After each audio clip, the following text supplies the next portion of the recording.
Imagine a Star Wars universe where the Sith were gods of destruction, where Luke Skywalker actually rebuilt the Jedi Order, and where the fall of the Empire led to chaos, not just a copy and paste reboot. These stories existed. They were detailed, complex, and made Star Wars feel massive. But they're gone now, swept away when Disney reset the canon. Today, we're diving into the greatest Star Wars lore that has been forgotten. The ancient Sith, Luke's real journey, the true fall of the Empire, and how Star Wars was once much bigger than what we see today. Segment 1. The ancient Sith Lords were absolutely terrifying. Most Star Wars fans know about Palpatine, but he wasn't the pinnacle of the Sith. In the expanded universe, now called Legends, there were Sith Lords whose power dwarfed anything we saw in the movies. Darth Nihilus, the Lord of Hunger. Darth Nihilus wasn't just a Sith, he was a wound in the Force. After surviving the mass destruction of a planet, he became something beyond human. He could drain the life force from entire planets, not just people, everything. Entire civilizations were wiped out just because he existed. He didn't even speak in words, only in a dark, guttural presence that overwhelmed people's minds. Jedi Masters couldn't fight him because he wasn't a person anymore. He was hunger itself. Darth Bane, the creator of the Rule of Two. Ever wonder why the Sith always have only 2 members? Darth Bane started that rule. Before him, there were thousands of Siths, and they were always backstabbing each other. The Sith didn't fall because of the Jedi. They fell because of their own greed. Bane saw this and changed everything. He wiped out all the Sith and created a new order. Master to have all the power, and one apprentice to crave that power, and one day take it. Palpatine Vader? That's all thanks to Bane. He reshaped the Sith into a long-term secretive force that would manipulate the galaxy for centuries. Darth Revan, Jedi, Sith, and something else entirely. Darth Revan's story is one of the most legendary in Star Wars history. He started as a Jedi, became a Sith Lord who conquered the galaxy, then lost his memories and had to rediscover who he really was. He wasn't just powerful, he was a tactician. He led the Sith in a war against the Republic, but unlike Palpatine, he wasn't just about destruction. He genuinely believed he was saving the galaxy by making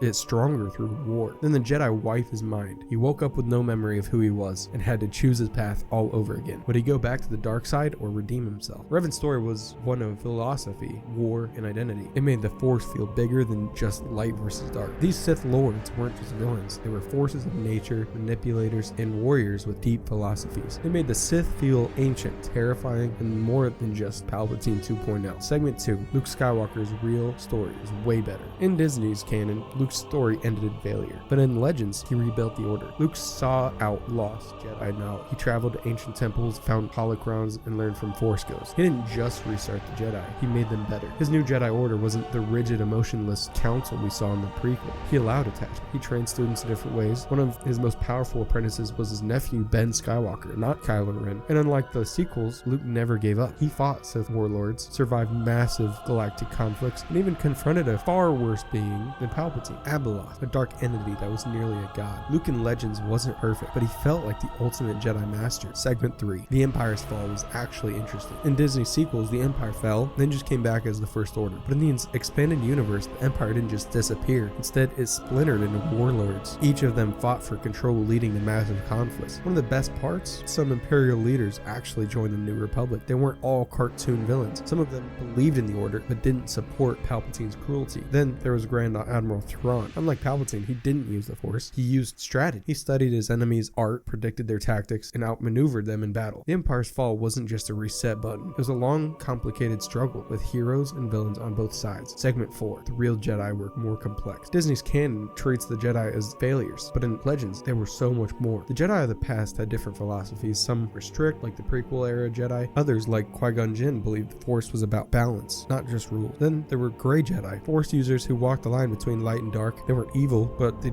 also didn't follow the Jedi code. Legend shows that the Force wasn't just black and white. It was ancient, mystical, full of different beliefs. Segment 5. Why does this matter? The expanded universe made Star Wars feel bigger. It gave depth to the Sith, the Jedi, and the galaxy itself. Now, some of these stories are being brought back, Thrawn for example, but it's a slow progress instead of wiping it all away. Imagine if Disney had built on top of this lore. The Mandalorian, Rogue One, proved that Star Wars can still be great, but there was already a massive history of Star Wars lore that added depth, philosophy, and complexity. These stories didn't just make Star Wars bigger, they made it legendary. If you love Star Wars lore, drop a comment with your favorite piece of Legends canon that you wish was still a part of the story. And if you want more deep Star Wars content, make sure to subscribe.